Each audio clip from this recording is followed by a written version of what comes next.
in California, Proposition 50 is shaping up to be one of the biggest partisan battles. Governor Gavin Newsom and Speaker Pelosi are backing it, saying it will make redistricting more fair. But Republicans argue it's a power grab that would sideline the state's Independent Citizens Commission and lock in Democrat control for years to come.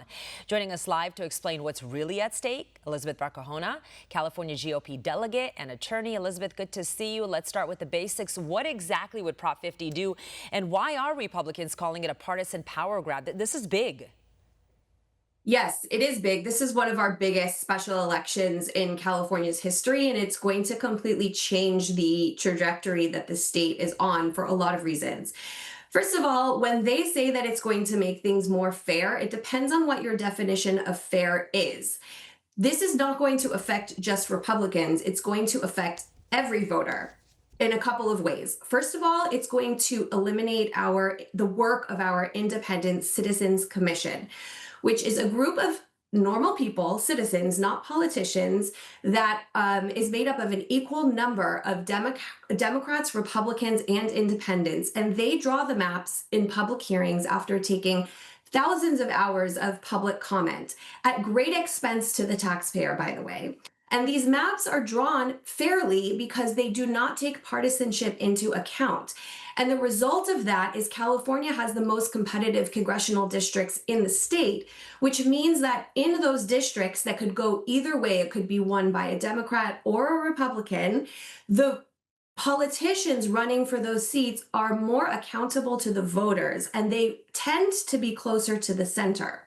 When you draw maps in a partisan way, you end up with predetermined outcomes.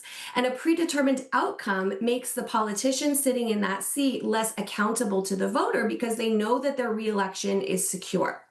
So in so many ways, not only silencing our independent commission, but also the voter themselves of all parties or non-parties, independents. So early voting is currently underway. What do you want people to know? Because I know you're doing your best trying to, get the messaging out there, like vote right now. I got my ballot. It's here. It's ready to go. Yes. What do you want people to know? So California Republicans need a new mindset about early voting. And we saw the results of that clearly in the 2024 presidential election in the swing states that adopted early vote by mail that have it. So we have that in California. Mail ballots have been out for a couple of weeks already. And Republicans who normally vote by mail, we have data about history, and Republicans who normally vote by mail are not turning out.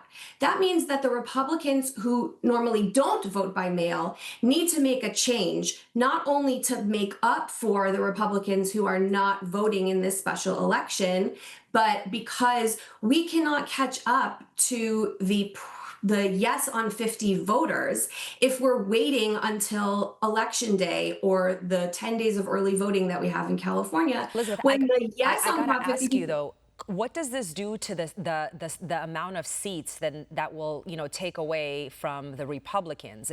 This gerrymandering will change the way California looks.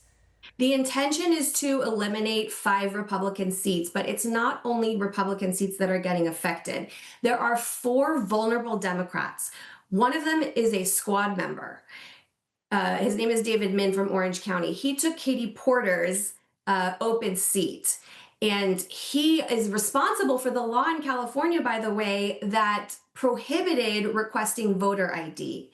He is a very dangerous congressman, and Prop 50 would make his seat safer and harder to get somebody more moderate in that seat, in that district. For all our viewers asking where One America News is heading in the future, we would like to introduce you to OAN Live. OAN Live is the best way to stay up to date on all of the hard-hitting, straight-shooting, national and international headlines. And the best part is, OAN Live is only $4.99 per month. All the credible, honest, unbiased reporting One America News offers at a fraction of the cost of cable. Just go to OANN.com to easily sign up for OAN Live and stay informed.